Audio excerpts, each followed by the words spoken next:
But on YouTube, a video you place can reach out thousands of people. And so that's certainly the way to reach out people. So my name is Eric Jabon, just known as Eric. I teach business related courses at the K4CAM Institute of Excellence in Cameroon. It's a private university, by the way. So my topic for today will be on why Africans should be interested on YouTube. So I'm just going to talk about the importance and the necessity for Africans to access YouTube. So my view of YouTube has evolved over the past. In the past, I saw it as a place to search videos that are pertaining to things like music or anything that I'm interested in.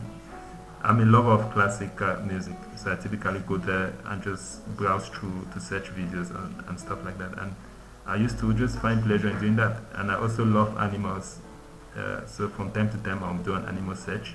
It will take me to the jungles and I'll see animals, how they behave in the wild. So that has been my view and my understanding of YouTube. In recent times, I've learned other uses of YouTube. For instance, when I have issue with my car, and I noticed that you could go on YouTube and do a video search of the particular part and the particular make of car, and you'll be amazed at the amount of videos that you see of people who have similar problems, and you can actually learn from that. I remember in one occasion I actually told the mechanic exactly what to do. I brought him to my office and showed him exactly the video that I saw and told him that, can you do this? And like, yeah, I said, go ahead and do it. So to me it was like another way of being part of problem solving, even in things that I have no expertise, like in, again, car maintenance.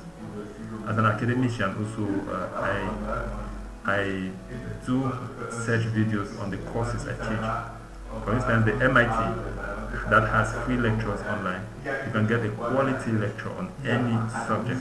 In fact, you wonder why students don't just use that more and maybe add more from what they have learned from the class. For us teachers, it's imperative. You cannot limit yourself to what you know. You have to expatiate by using YouTube to add, to see another perspective. So that when you present yourself in front of students, you should have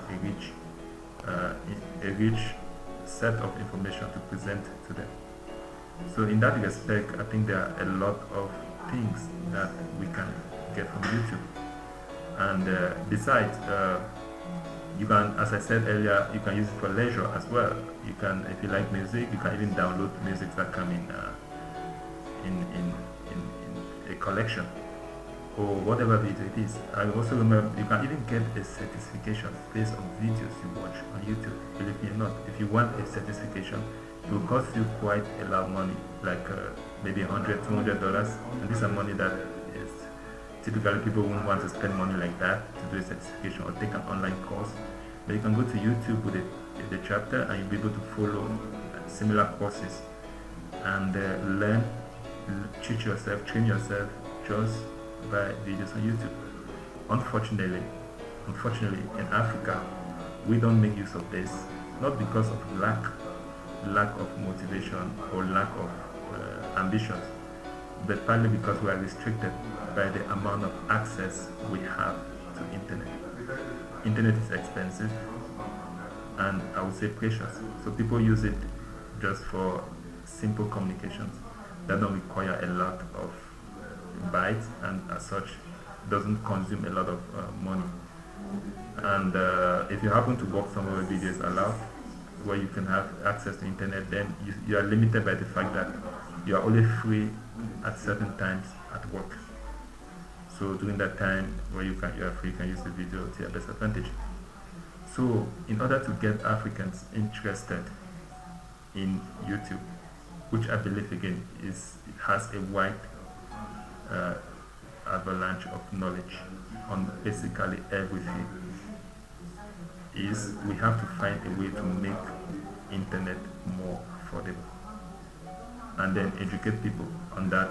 Not only can they follow videos on YouTube, but they can also share. They can share what they have that they want to expose to the world. I remember one of my students told me that he made a very good analogy that it's hard to talk to 2,000 people directly. And it's true. You have to be some kind of politician, some populist to be able to gather 2,000 people just to tell them an information. But on YouTube, a video you place can reach out thousands of people. And so that's certainly the way to reach out people. Unfortunately, again, we don't do this for reasons that I outlined. Lack of access to internet, which is really expensive, and it's surprisingly in the part of the world where the per capita income is the lowest, internet is the most expensive. So it really takes into our disposable income, if any even. So this challenge remains true in Africa, and nobody's talking about it. How do we deal with this challenge? I believe Africans, with the use of their government or any soft power, must find a way of making YouTube more affordable. It's true that some people do that by perhaps just downloading the video using, there are some sites like savefromnet.com, which is an alternative. You know, you download the video and then watch it later. It takes less money and less bytes to do that. But in the long run, we need to find a way of bringing down the price of internet. I think that is a discussion that should be had. And thanks.